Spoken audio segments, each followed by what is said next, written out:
Continuando a liturgia da palavra, alguma coisa, algum elemento. Portanto, a estrutura, já sabeis, estáis familiarizados com ela. Ainda não está aqui tudo. Os elementos essenciais da liturgia da palavra são a palavra de Deus, as leituras bíblicas e os cânticos intercalares. Salmo responsorial e aclamação ao Evangelho. Estes são os elementos essenciais.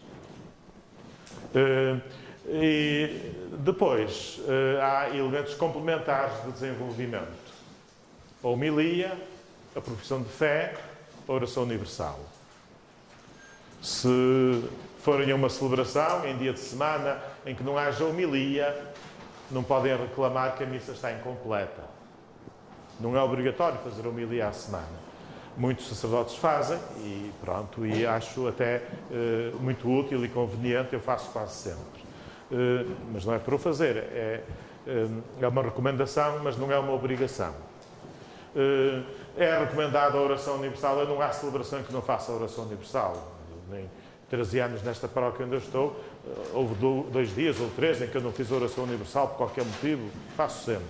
Mas não é obrigatório. À semana pode eventualmente omitir-se. E o credo, inclusive, só está previsto para os domingos e solenidades. Quer dizer que não é elemento essencial da celebração da liturgia da palavra. Portanto, são elementos integrantes da celebração, mas não são elementos, diria, essenciais, sem os quais o conceito já não se realiza. De facto, o essencial é a liturgia da palavra. Sabeis que na proposta que nós temos no lecionário aparecem-nos 3 leituras principais. O Evangelho, que é o ápice, não é? De facto, é o ponto alto, é a grande teofania de Cristo Palavra. E devemos valorizar a linguagem gestual, a procissão do Evangelho, a aclamação, etc. E para termos perspectiva, porque se nos encostarmos à Torre dos Clérigos, nós não vemos a Torre dos Clérigos. Temos de recuar um bocadinho, não é? Então, da Cordoaria, ou então do Alto 31 de Janeiro, nós aí vemos bem a Torre dos Clérigos. Precisamos de perspectiva e a palavra de Deus, proclamada nas outras leituras, dá-nos essa perspectiva, digamos assim. E por isso, a proposta da Igreja normal é a de 2 leituras antes do Evangelho, sendo que a primeira é do Antigo Testamento, com a exceção do tempo pascal, em que a leitura do Antigo Testamento é substituída pela leitura dos Atos dos Apóstolos. E na celebração dos sacramentos, na celebração das Eséquias, é proposta também a leitura do Apocalipse, a profecia. Portanto, a história, a profecia é ocupada pelo Evangelho do Espírito, que são os Atos dos Apóstolos, e pelo Apocalipse, a grande revelação, a grande profecia com que fecha o Novo Testamento. Portanto, só no tempo pascal. De resto é o Antigo Testamento. E aí precisamos do Antigo Testamento para nos dar a tal perspectiva. Porque o Novo Testamento já estava latente no Antigo. E é no Novo Testamento que se torna manifesto, patente, o Antigo. Por isso, este encontro de luzes é muito oportuno. Aliás, recordo que, habitualmente, por sistema, no tempo comum, há uma relação intencional entre a primeira leitura e o Evangelho. Sei lá, amanhã, hoje à tarde, a primeira leitura fala-nos do acolhimento de uma senhora ao profeta Eliseu. E esse acolhimento é recompensado, um acolhimento fidalgo, requintado. Esse acolhimento é premiado com a bênção mais desejada no Antigo Testamento, que é a da descendência, a de um filho, não é? E no Evangelho, Jesus fala no acolhimento. Quem acolher um profeta terá recompensa de profeta. Quem acolher um justo, recompensa de justo. Quem vos dar a beber um copo de água fresca, por ser dos meus... Portanto, vais a ver a relação. Procurai e encontrareis sempre uma relação entre a primeira leitura e o Evangelho, e essa relação é intencional. Já não é assim entre a segunda leitura, estou a falar do tempo comum, e o tempo comum é a maior parte do ano. São 34 semanas ou 33 em 52. É a maior parte do ano. Já não é assim em relação à segunda leitura. A segunda leitura segue uma dinâmica própria. Há a intenção de pôr a Igreja em contacto com as páginas mais relevantes de São Paulo e das outras cartas do Novo Testamento de uma forma relativamente contínua, semi-contínua. E por isso no Novo Testamento, como há esse desígnio, não há a sincronização temática, digamos assim, da segunda leitura com o Evangelho. Quer dizer que, ao omitir uma das leituras, que é uma das possibilidades que temos nas missas com crianças, vamos omitir sempre a segunda leitura? Não, não quer dizer isso. Porque a celebração não é uma sessão de catequese. Numa sessão de catequese as coisas têm de ser mais sistemáticas. É a proposta, de facto, das maravilhas que Deus fez, que Deus faz em Jesus Cristo, que suscita a nossa reação de louvor, de ação de graças e de Essa é a perspectiva da liturgia, é a do acontecimento da salvação. E não a de um tema muito bem organizadinho, ponto 1, ponto 2, ponto... Essa não é a perspectiva da liturgia. Nós às vezes queremos que a liturgia seja catequese. E a liturgia será tanto mais catequética, quanto menos se confundir com catequese. Não sois obrigados a estar de acordo comigo, mas é uma convicção que, com os anos a passar, fica-me cada vez mais gravada. Respeitar a identidade dos vários momentos, eu acho que é o caminho da seriedade. Portanto, esta é a estrutura. Vós já sabeis que estas leituras, a Igreja as propõe com algum critério, conforme o ano litúrgico, e com uma preocupação de variedade. O Concílio quis que os fiéis tivessem a oportunidade de, no número determinado de anos, entrarem em contacto com as páginas mais importantes da Escritura. E o esquema que se encontrou para dar resposta a essa vontade foi a de alternar a proclamação da Palavra de Deus num ciclo de 3 anos. O ano A, o ano B, o ano C. No ano A, privilegiamos o Evangelho de Mateus. No ano B, o de Marcos. No ano C, o de Lucas. Mas não exclusivamente. E o Evangelho de João vai aparecendo em todos os três anos, sobretudo nos chamados tempos fortes. E aparece-nos também no ano B, em que o Evangelho de São Marcos é mais breve, no verão, com o discurso de Jesus em Cafarnaum sobre a Eucaristia, não é? Portanto, convencionou-se que o ano 1 da nossa era, isto só começou depois da década, depois de 1970, mas por convenção o ano 1 é o ano A, o ano 2 é o ano B, o ano 3 é o ano C e retoma o ciclo. Quer dizer que se dividirmos o número do ano por 3, se der resto 0, é o ano C. Se der resto 1, é o ano A. Se der resto 2, é o ano B. Para não fazer contas muito complicadas, tiramos a prova dos 9, não é? 2017, 9 fora. Vamos fora 1, 7 e 1. Portanto, 7 e 2, 9, 1. Então, é o ano A. Se o resto for 2, é o ano B. Se o resto for 3, ou múltiplos de 3, é o ano C. Portanto, é muito simples chegar lá diretamente em que ciclo é que estamos. Mas hoje temos as agendas até eletrónicas, as agendas litúrgicas, temos muita possibilidade de tirar sempre essas dúvidas. Portanto, vamos ver um bocadinho os elementos. A estrutura é sempre a mesma. Deus fala, a comunidade acolhe e recebe e responde, não é? É sempre a mesma estrutura que está à direita. Portanto, já tínhamos apresentado isto. Portanto, também já falámos da exceção da regra das 3 leituras. Nas leituras bíblicas, Deus, através do leitor, fala ao seu povo, ilumina a sua vida, exorta-o. Muitas vezes acusa-o, censura-o, denuncia-o. Esta é uma comunhão necessária. Porque receber Jesus no sacramento do seu corpo é sempre tão delicioso. Sentimos-nos tão aconchegados. Às vezes até um fervor interior que nos aquece. Mas é fácil. Pode ser apenas emotividade. Pode ser apenas beatice. Não é?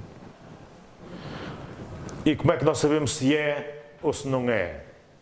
Se o engolimos, se o mastigamos bem aqui. Porque aqui temos que o engolir. Temos que o mastigar bem. E como dizem aquelas imagens, na boca, docinho, mas depois amarga cá dentro. Essa imagem vê-se no livro de Ezequiel e vê-se no Apocalipse, o rolo que a gente engole, não é? É doce, mas depois amarga, queima as entranhas. E temos que o engolir, porque ele às vezes mete-se connosco, obriga-nos a atitudes, exige conversão. Portanto, e aqui é que se comunga. Porque devorar uma partícula também um rato pode fazer. Mas o rato não comunga. Não é? Por isso, devemos estar... E o sentido também da proclamação. Vós reparai, se o ministro da comunhão recebesse o vaso sagrado para distribuir a comunhão aos fiéis e chegasse ao lugar onde deve exercer o seu serviço e despejasse o vaso para o chão, naturalmente que imediatamente concluiríamos que perdeu o juízo e não voltava a ser chamado para desempenhar esse serviço, arrumou, não é? Mas se o leitor ler de uma forma absolutamente ininteligível, que ninguém consegue, de facto, acolher a mensagem oferecida pelos... É o mesmo que despejar e não lhe acontece nada. Até pode ser dono, titular dessa missa, que no domingo a seguir ele é titular. A missa é dele. Mas não pode ser dele, se ele perdeu o juizinho, tem de ser substituído. Não é? Salvo seja, não é? Portanto, é que nós ainda não nos demos conta de que está em causa a comunhão. Pensámos que a primeira comunhão é só na festa do 3º ano da catequese. E não é? Em todas as celebrações. Esta até já será a segunda, não é? A primeira foi logo na Assembleia. A importância do silêncio interior, já tinha falado. Avancemos. O Salmo, para que o homem pudesse louvar a Deus, Deus louvou-se a si próprio. Santo Agostinho é que disse isto. Para que nós pudéssemos louvar a Deus, porque somos incapazes. Deus deu-nos, pôs-nos na boca o louvor adequado, louvou-se a si mesmo. Nós respondemos a Deus com palavra de Deus, com maravilhosos poemas, os salmos, compostos para serem cantados nas celebrações do povo de Deus, do Antigo e do Novo Israel. É o resumo de toda a Escritura. Dá a impressão que aquilo que só os evangelistas puderam contemplar e narrar nos Evangelhos, o salmista teve uma revelação especial, não é? Como quando nos relata no Salmo o sofrimento de Cristo, não é? A traição dos amigos, o abandono da cruz. Parece que nos Salmos temos o compêndio do Evangelho. E entram na liturgia da Igreja desde sempre. desde o período do Novo Testamento. E não nos é lícito substituir o Salmo por uma cantiguinha. Não nos é lícito. Às vezes vem com... Já esteve pior. Tem havido progresso. Eu acho que esta mentalidade tem evoluído no sentido certo. Mas ainda às vezes acontece-nos virem com um cânticozinho e eu digo, mas isto é o Salmo 157, o 163, que salmo é este que eu não conheço este salmo? Porque o livro de Salmos está completo. O Salmo responsorial nem sempre é um salmo, pode ser um cântico bíblico.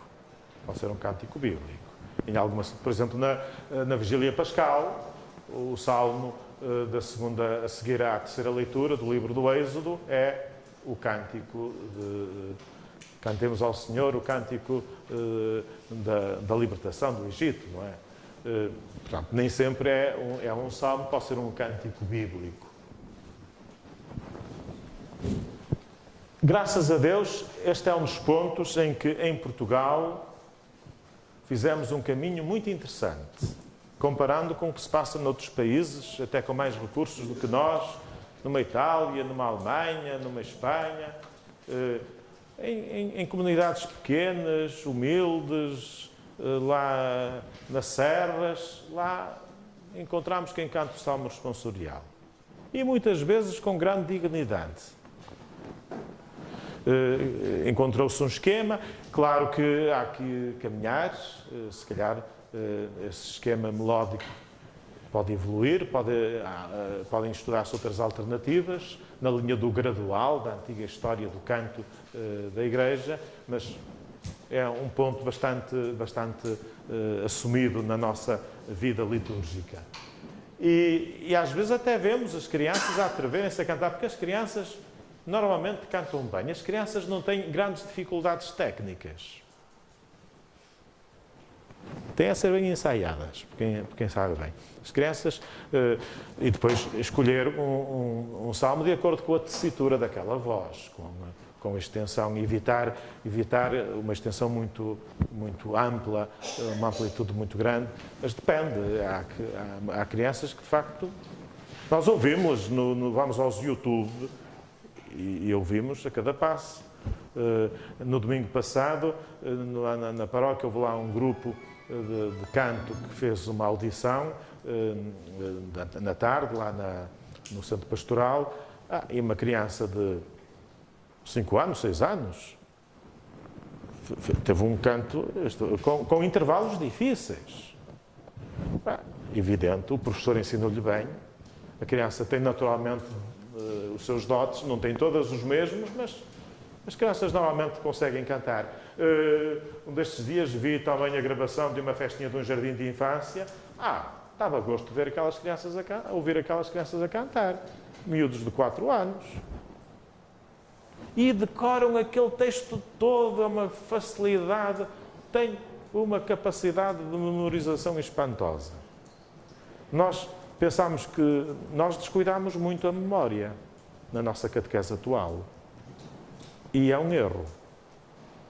Porque é uma faculdade que eles têm fácil, é até lúdico para eles, esse exercício da memória. E se não a exercitarem agora, não a terão no futuro. É a altura de a exercitar. O Evangelho, naturalmente, é o máximo. Escuta-se de pé, reparai. A primeira e a segunda leitura escutam-se sentados. O Evangelho de pé. Quem proclama o Evangelho é um ministro ordenado.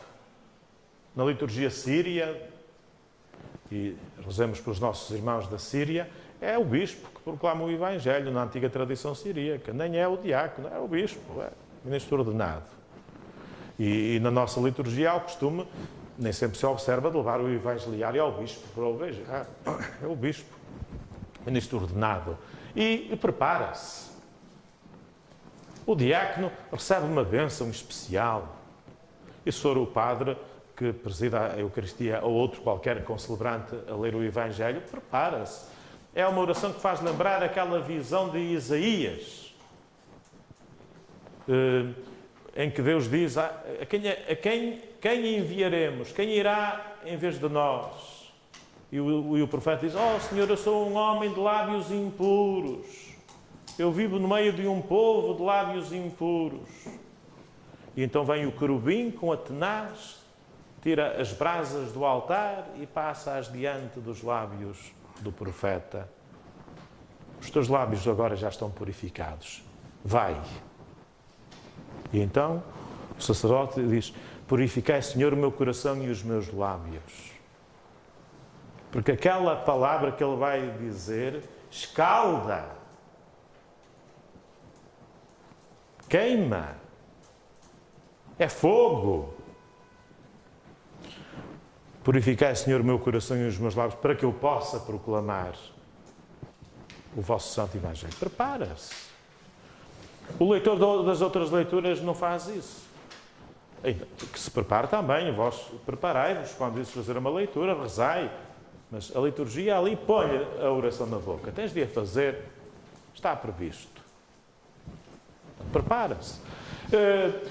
E começa o Evangelho com uma saudação, há uma persignação, faz o sinal da cruz no livro dos Evangelhos, na fronte, na boca, nos lábios. Não passemos à frente do gesto. Porque o gesto dá-nos a chave. O resumo do Evangelho é a cruz de Cristo, que tem de nos possuir inteiramente, a quem proclama o Evangelho e a quem o escuta. Tem de tomar posse de nós, da nossa inteligência, de toda a nossa expressão e capacidade de expressão, de toda a nossa emotividade e capacidade de sentir, de todo o nosso coração. O Evangelho, e a síntese do Evangelho é a cruz, e não é preciso acrescentar mais palavras, tem de tomar posse do ministro que proclama e da comunidade que escuta. Por isso todos fazemos também o sinal da cruz. Estás a ver? Isto faz com o Evangelho é de facto o máximo. E temos de transmitir isto aos pequenitos. É o Evangelho, é Jesus. Ele vai tomar posse de nós. Nós queremos abrir-lhe, na nossa boca só podem ser palavras iluminadas pelo Evangelho. O nosso pensamento tem de ser dominado por ele. É isso. Estes gestos não são ginástica, não são coreografia, têm um sentido profundo. E quem não for capaz de fazer esta síntese da oração gestual, não chega a compreender, não tem chave para entrar no Evangelho. Fica de fora. Fica de fora, não chega a comungar. Fica de fora. Precisamos de uma chave para entrar, para abrir.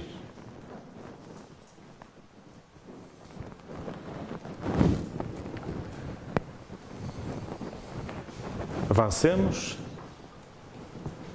Portanto, tudo isto nos ajuda a compreender que, de facto, é o ponto alto. O ponto alto da liturgia da palavra não é a homilia.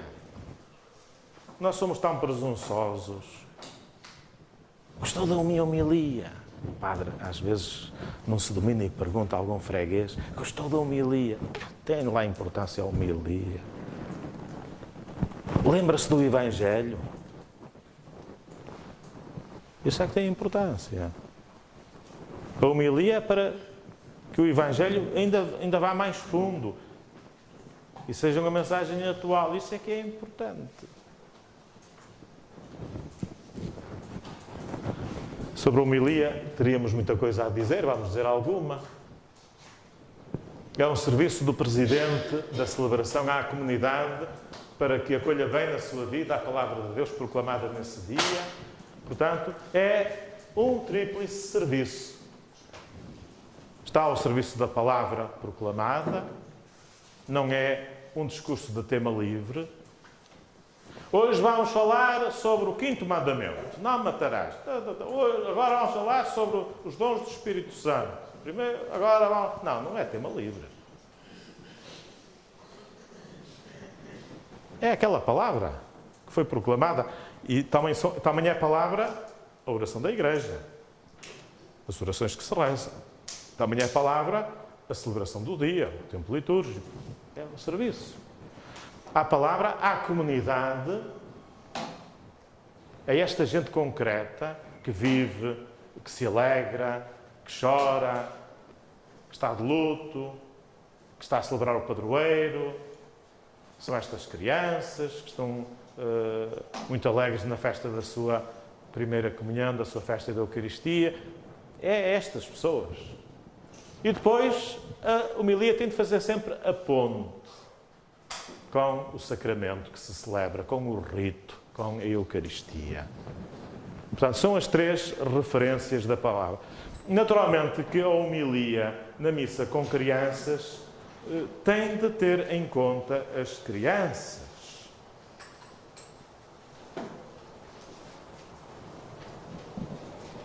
Diz o número 48, em todas as missas com crianças deve dar-se uma grande importância à homilia, que explica a palavra de Deus.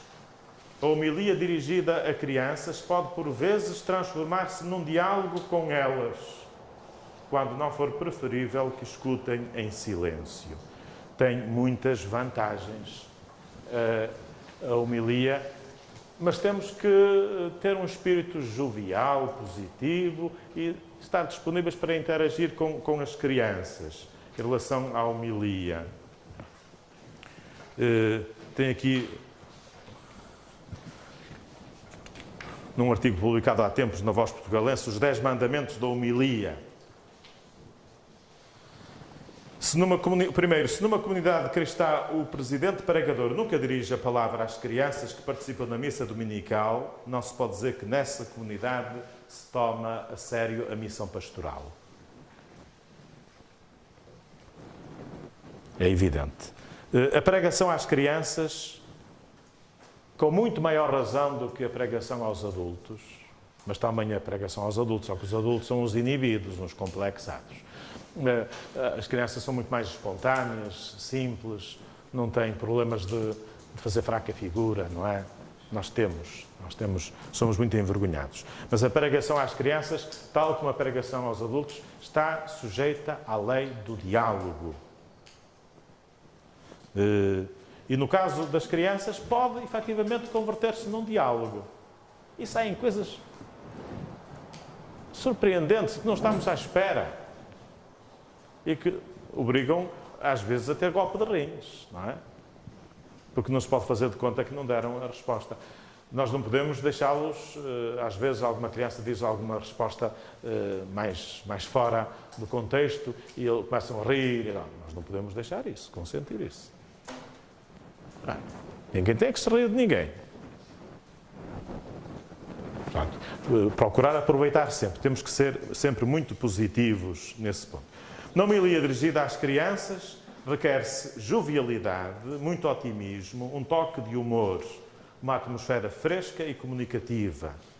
Deve animar e, certamente, também avisar, mas evitar o moralismo constantemente. Temos que ser bonzinhos, as pessoas vão logo... Lembro-me desta história que aconteceu, que é real. O Evangelho proclamado foi a do pastor que tinha 100 ovelhas e perdeu-se uma, extraviou-se. E deixou as 99 no deserto e foi à procura da que se tinha tresmalhado. E então o padre perguntou às crianças: vós eras capaz de fazer isto? Tinhas 99 ovelhas convosco e uma que se perdeu. Vós deixavas as 99 ali no deserto? Não estou em casa, estou no deserto. Para ir à procura de uma que se tinha perdido. E os miúdos começaram a abanar a cabeça que não. E lá uma catequista: diz que sim, diz que sim.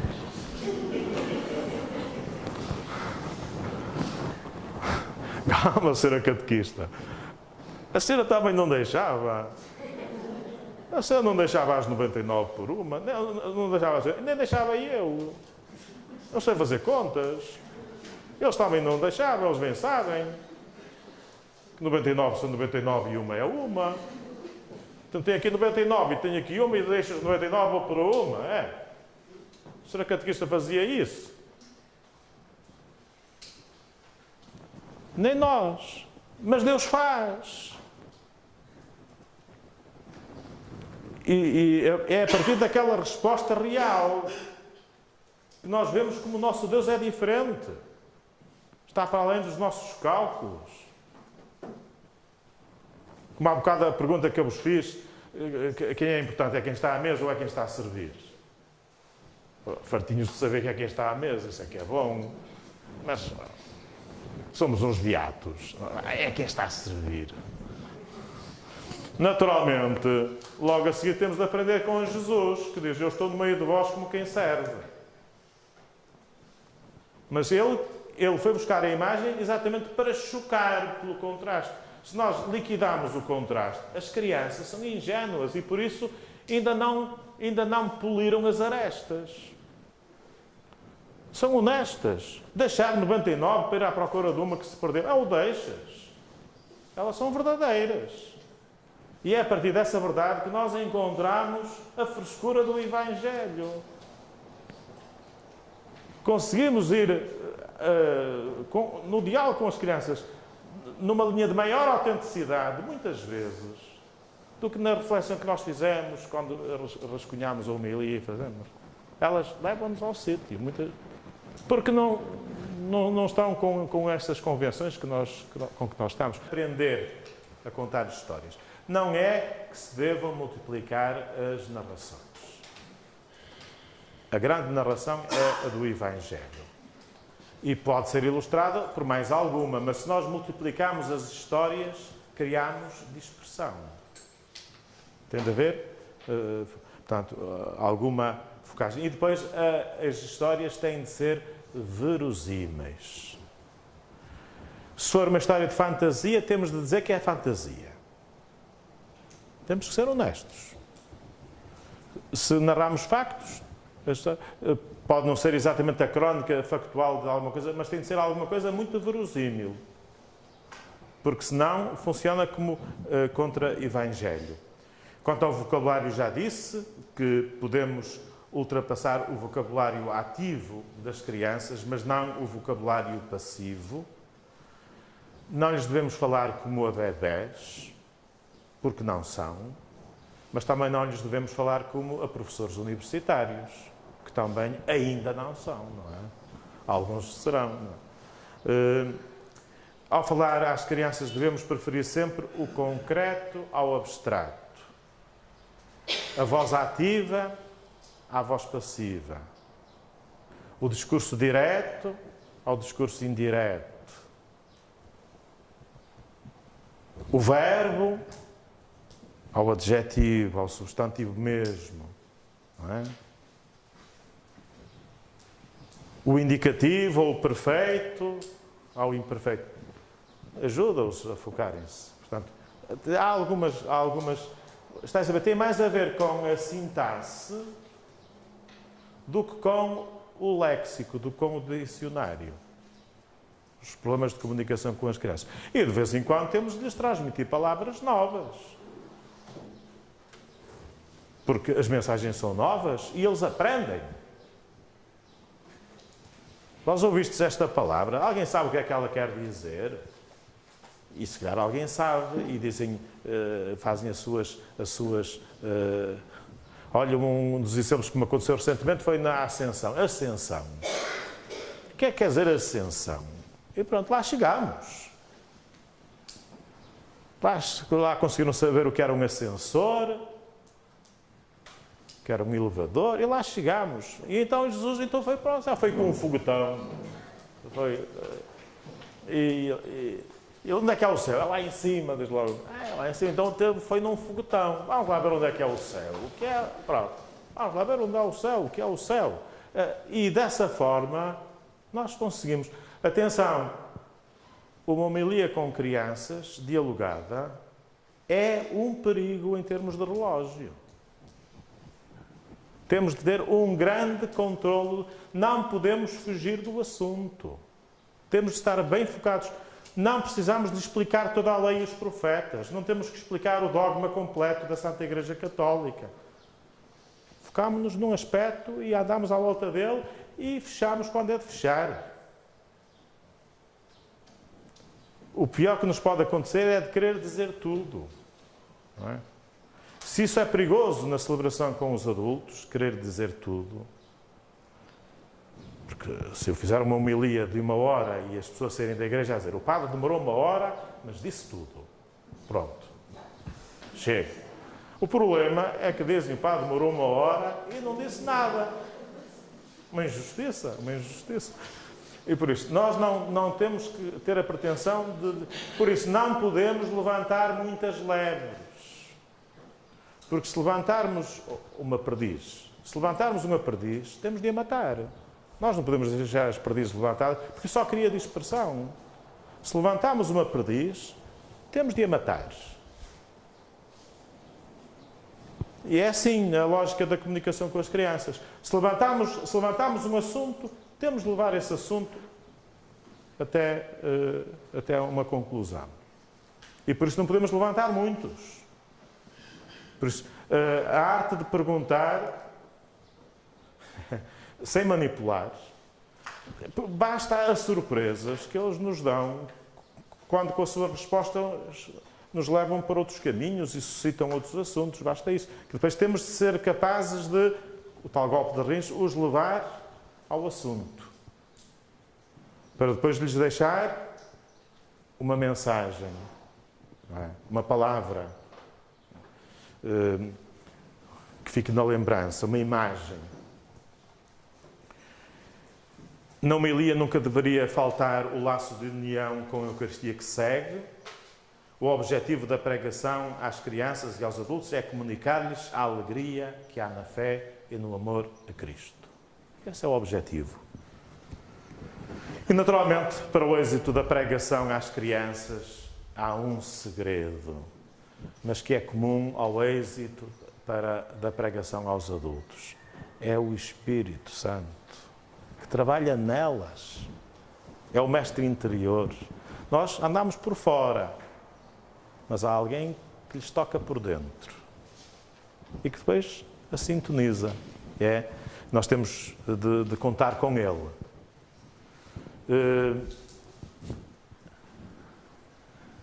Avancemos, temos de andar mais depressa. Quero dizer que nós temos que parar. Vocês lembrem-me, eu gosto de ser disciplinado nas horas. Quando chegar às 15h30 é para parar e fazer uma pausa. Chamem-me a atenção, não é? O símbolo, a profissão de fé, é a resposta correta à palavra escutada, sinal de reconhecimento entre os crentes no único Senhor e Salvador.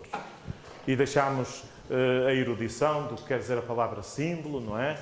Este elemento de reconhecimento.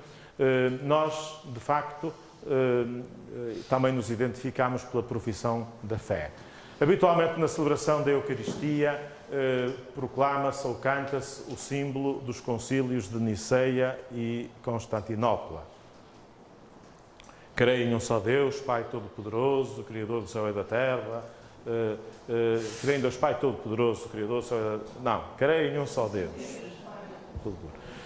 Mas o missal prevê a possibilidade de se recorrer ao símbolo dos apóstolos, que é de origem batismal e que inclusive está mais presente na catequese das crianças, que é também mais concentrado, mais resumido, e por isso não devemos enjeitar essa possibilidade, sobretudo até se recorrermos ao canto.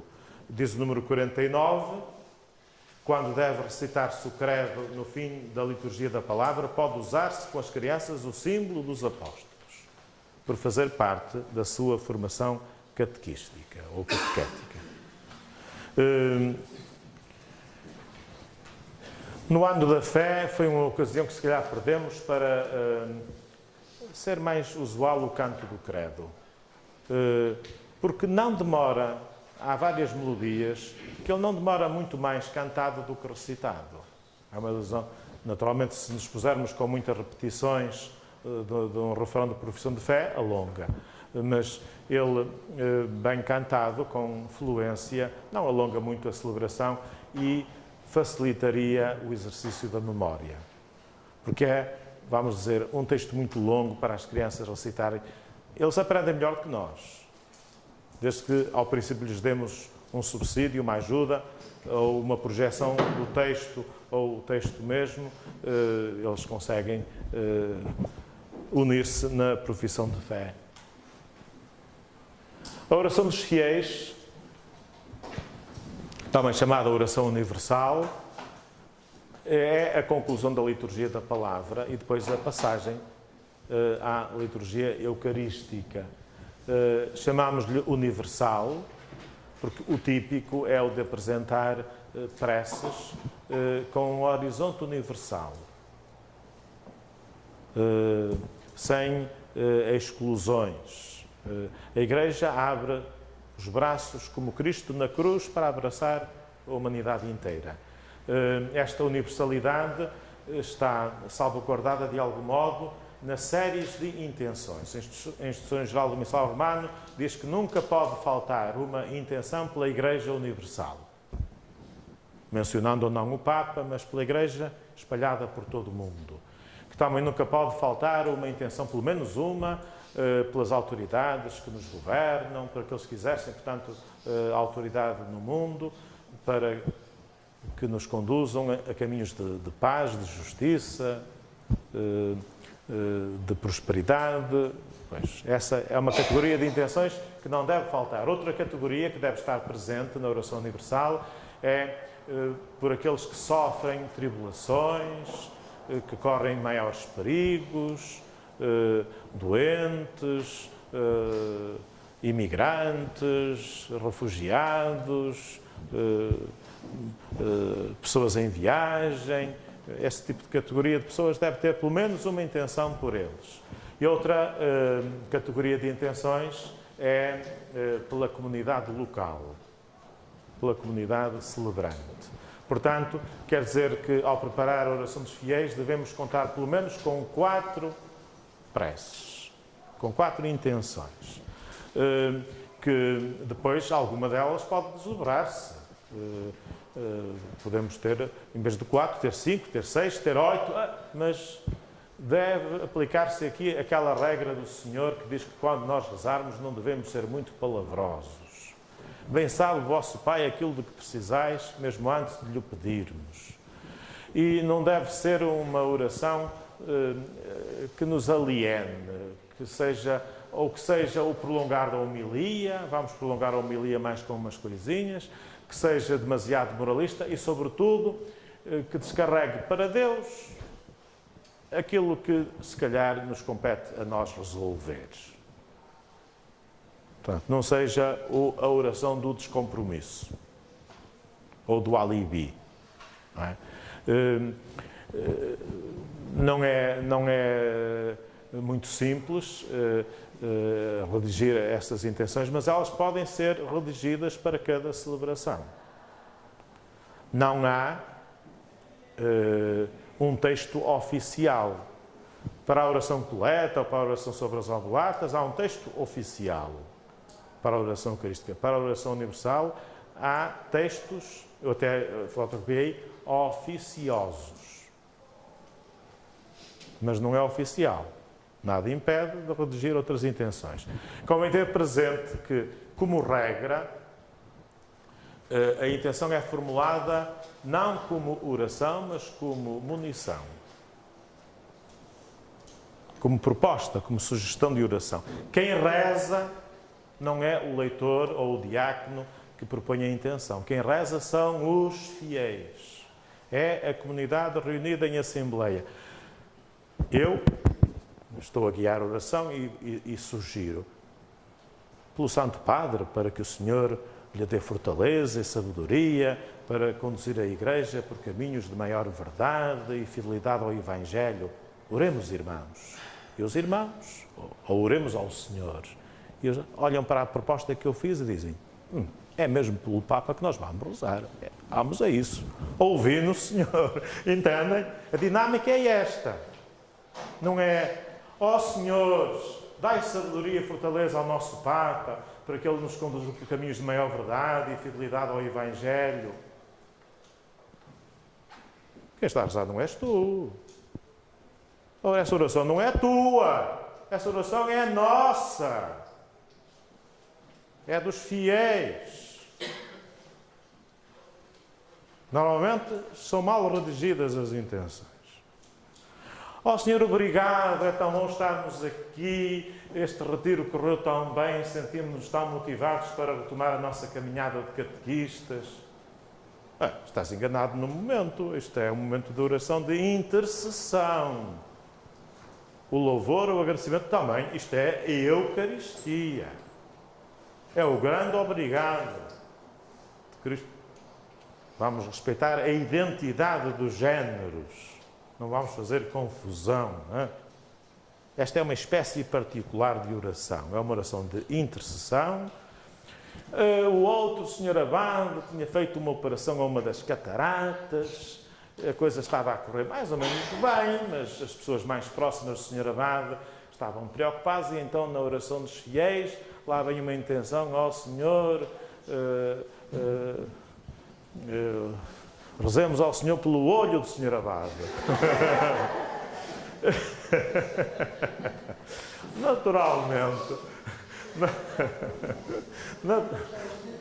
Naturalmente, que há uma categoria de intenções pelos que sofrem, pelos doentes. Por que não pedir por todos os que têm problemas visuais? E, nomeadamente, o nosso pároco que fez uma recente operação a uma catarata, para que vivam a alegria de contemplar as maravilhas que Deus criou. Oremos, irmãos. Já é outra coisa. Já não é uma oração particular, já é uma oração universal. Atenção, há situações em que está prevista uma particularização. As missas rituais. Então, o António e a Maria estão a casar, naturalmente pedimos pelo António e pela Maria, que Deus muito ama e quer ver felizes. Mas depois, se há uma celebração da Eucaristia com a participação do povo, nomeadamente para efeitos de celebrar o dia do Senhor, então aí tem de haver as outras intenções universais. Mas justifica-se. Estamos a celebrar as exéquias de um membro da comunidade, naturalmente pedimos a Deus, que é rico de misericórdia, que manifesta a sua ternura para com o nosso irmão Joaquim, ou António, ou Maria, cujas exéquias depois estamos a celebrar. Certamente há lugar na celebração para o particular, mas subordinado ao universal, porque este é um momento de uma oração universal. Penso que já disse o importante, e dos fiéis, não é do leitor nem do diácono. Já é diferente as intercessões de vésperas. Na oração de vésperas, também há uma oração que tem um certo caráter universal, se formos a ver os conteúdos das preces de vésperas, mas já são preces, cada uma delas é formulada como oração, à qual a comunidade se associa com um reforço, digamos assim, com uma expressão de reforço da prece. Na Eucaristia, o modelo correto da oração universal, as intenções são formuladas na forma de munição. Eu não estou a falar com Deus, eu estou a falar convosco. Estou a lembrar-vos, a dar-vos umas dicas. É isso. Por aqueles que nos governam, para que, iluminados pelo espírito de sabedoria, estabeleçam normas justas para a convivência dos cidadãos e para a harmonia e para a paz no mundo. Oremos, irmãos. Isto sim. A construção gramatical pode obedecer a vários esquemas. Ou pedem-se os benefícios, ou apresentam-se os beneficiários e os benefícios, ou pede-se alguma coisa e a finalidade para a qual se pede. Não é? Por aqueles que nos governam, para que tenhamos paz e concórdia, conforme. E devíamos ter alguma capacidade também de redação para que as preces tivessem alguma coerência na construção gramatical.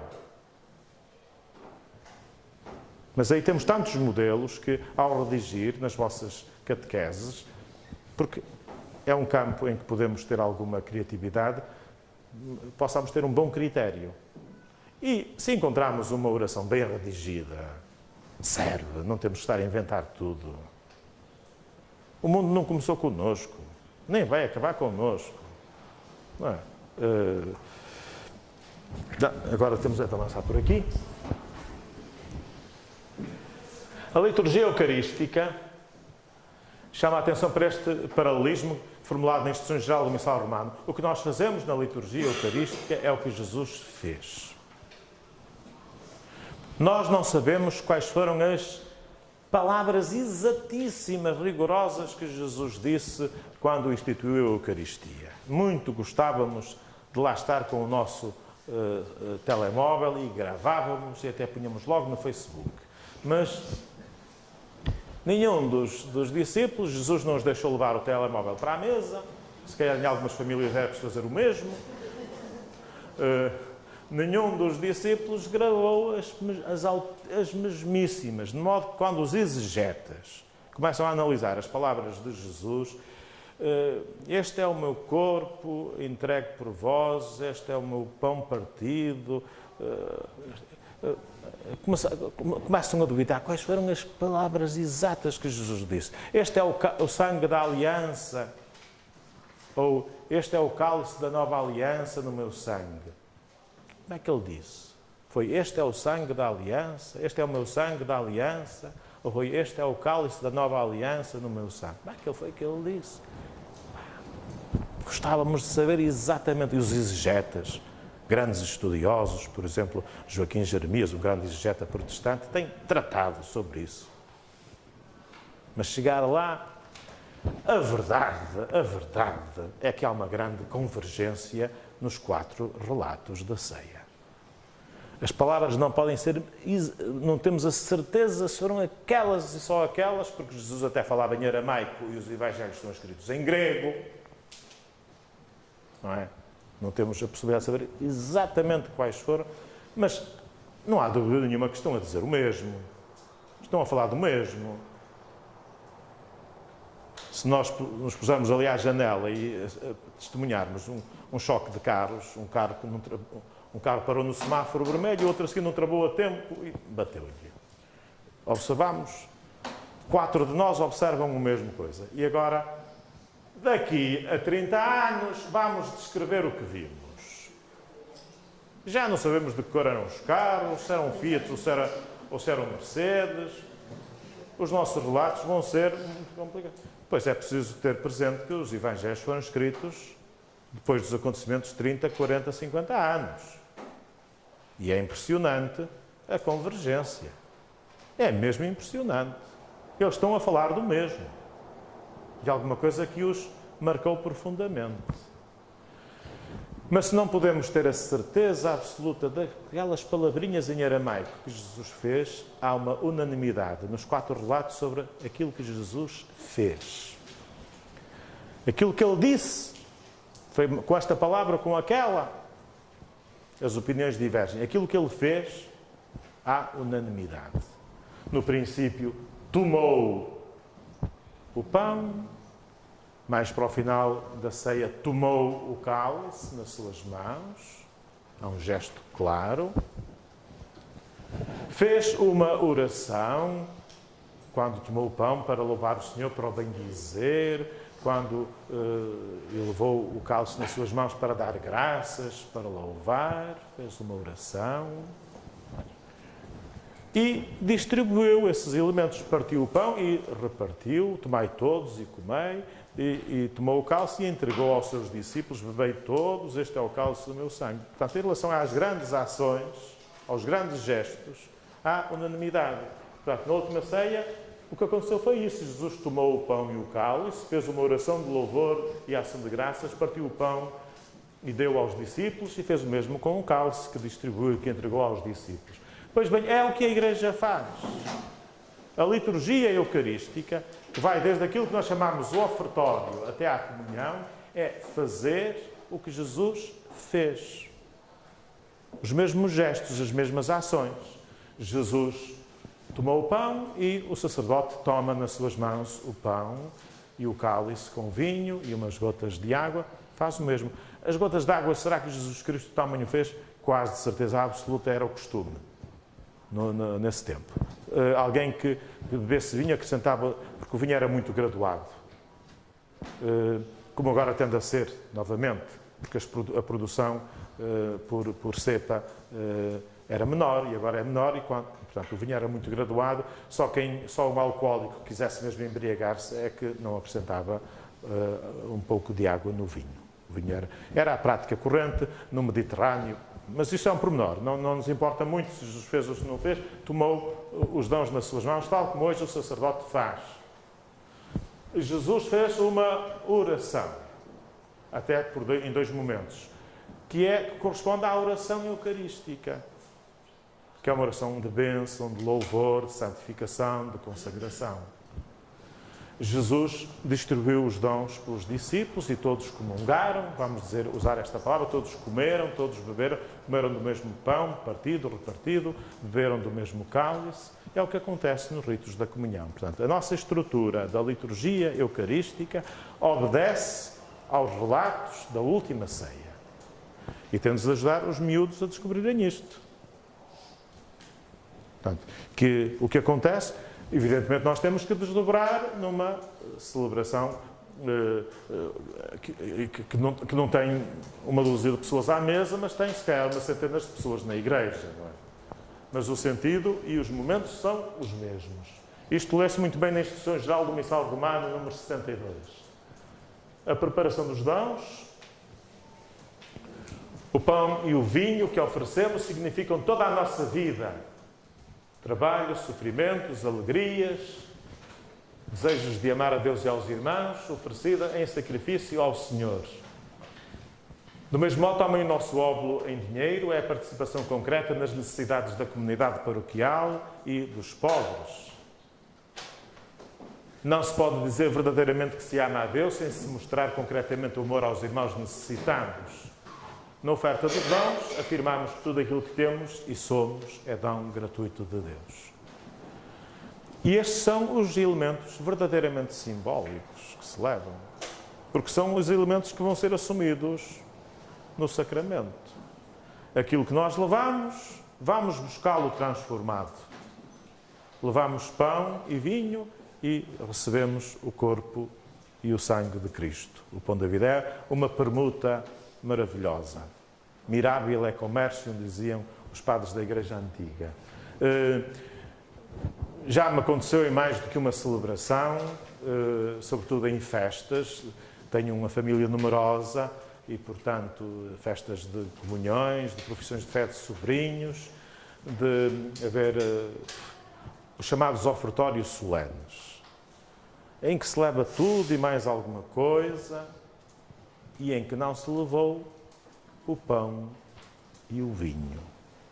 Esses foram anonimamente levados pelo acólito da credência ao altar. O mais importante, a única coisa que era necessária. Mas agora é importante relacionar, vincular a nossa vida àqueles dons. Pormos-nos neles. Deixar que eles nos representem. Aquele pão que é feito de muitos grãos, dispersos sobre os montes, mas reunidos num só corpo, representam a comunidade, a Igreja. Nós que somos muitos, não é? E que fomos reunidos, se calhar moídos no moinho da tribulação, para chegarmos a ser o pão de Deus, como dizia Santo Inácio de Antioquia. Deixai-me ser o pão de Deus, moído pelos dentes das feras. Ele ia ser executado no circo máximo em Roma, condenado às feras. Não é? Então dizer, deixai-me ser o pão de Deus, moído pelos dentes das feras. É importante ajudar as crianças a sentirem-se também representadas naqueles dons e a sentirem-se oferentes.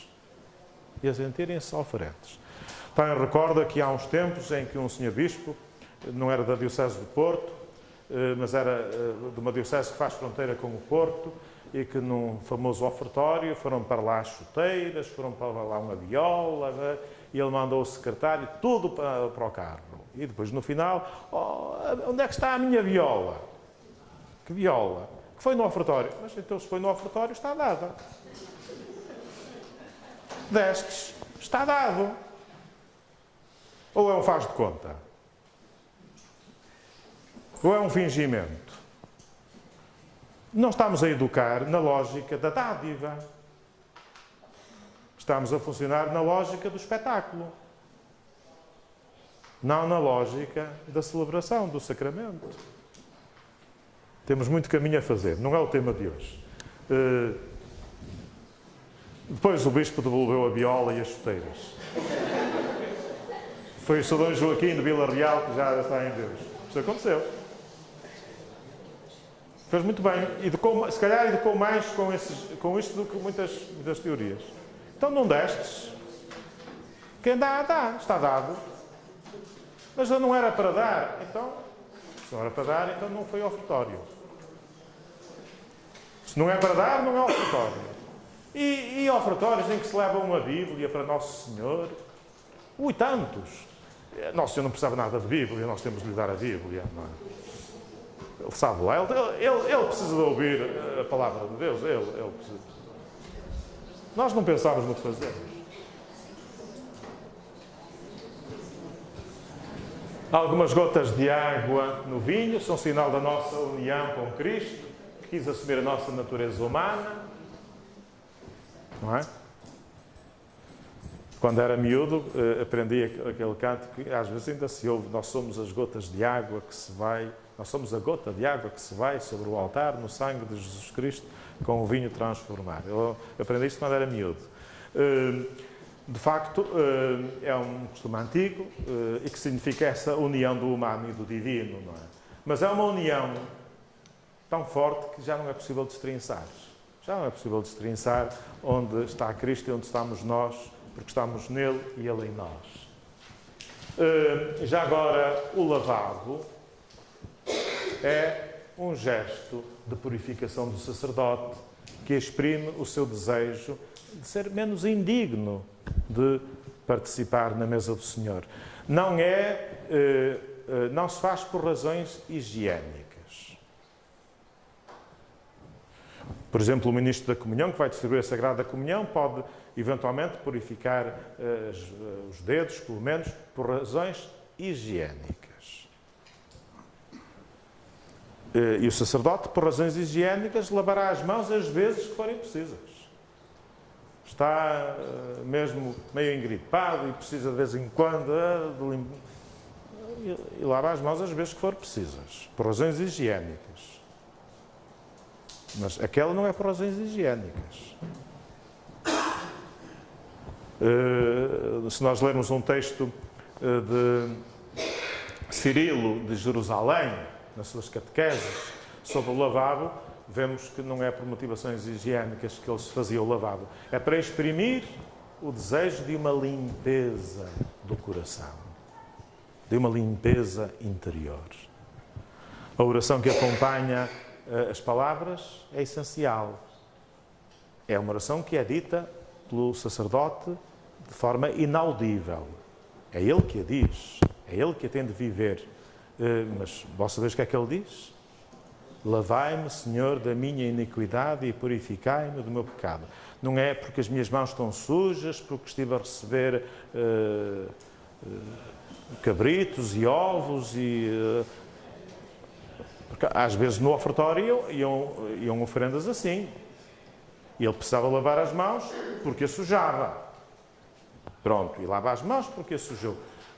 Nas celebrações, quando precisamos de usar óleos, a seguir lavamos as mãos, por razão de higiene. Mas este lavabo é por motivos simbólicos.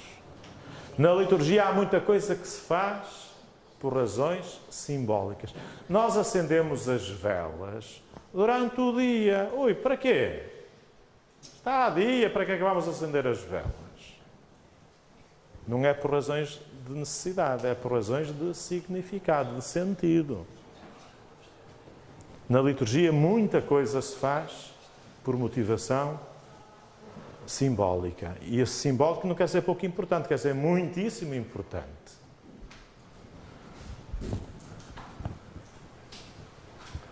Depostas as ofertas sobre o altar, realizados os ritos que acompanham este gesto, o sacerdote convida os fiéis a unirem-se a ele na oração e pronuncia a oração sobre as oblatas. E assim termina a preparação dos dons e está tudo preparado para a oração eucarística. Durante a preparação dos dons, a Assembleia está sentada. Quando é feito o convite à oração, orai irmãos, ou oremos, pode abreviar-se, a Assembleia põe-se de pé, porque rezamos de pé. A atitude do orante, já nas catacumbas, pintada, é uma figura de pé. Não é? Os braços erguidos, é a atitude da oração. Quando se usa incenso, a Assembleia põe-se de pé para a incensação. Até porque a Assembleia é objeto desta reverência. Porque aquilo que nós incensamos na celebração simboliza Cristo.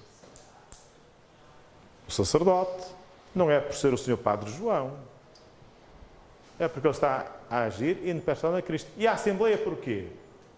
Quando 2 ou 3 estiverem reunidos em meu nome, eu estou no meio deles. A Assembleia é também entre aspas, sacramento da presença de Cristo.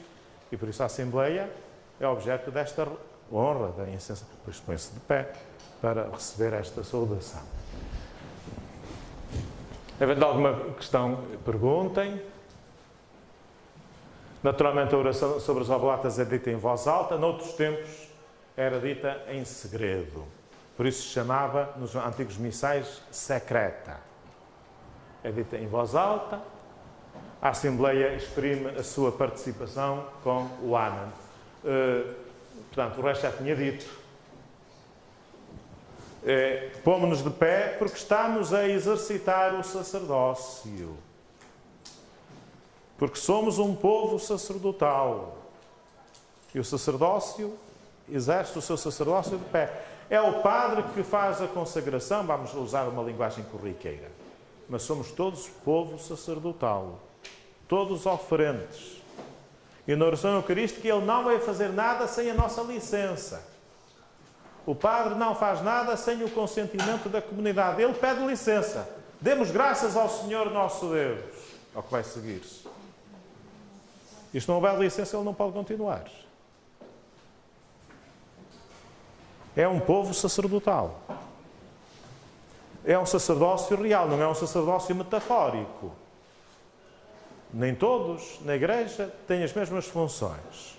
O sacerdócio ministerial é distinto do sacerdócio universal dos batizados, dos fiéis. É distinto, mas são ambos reais. Por isso, somos um povo sacerdotal, estamos de pé. E é importante dar esta motivação também na nossa catequese. A oração eucarística é o ponto central e culminante da celebração da Eucaristia. E é um ponto crítico da participação das crianças. Porque é uma oração mais longa e eles tendem a aborrecer-se.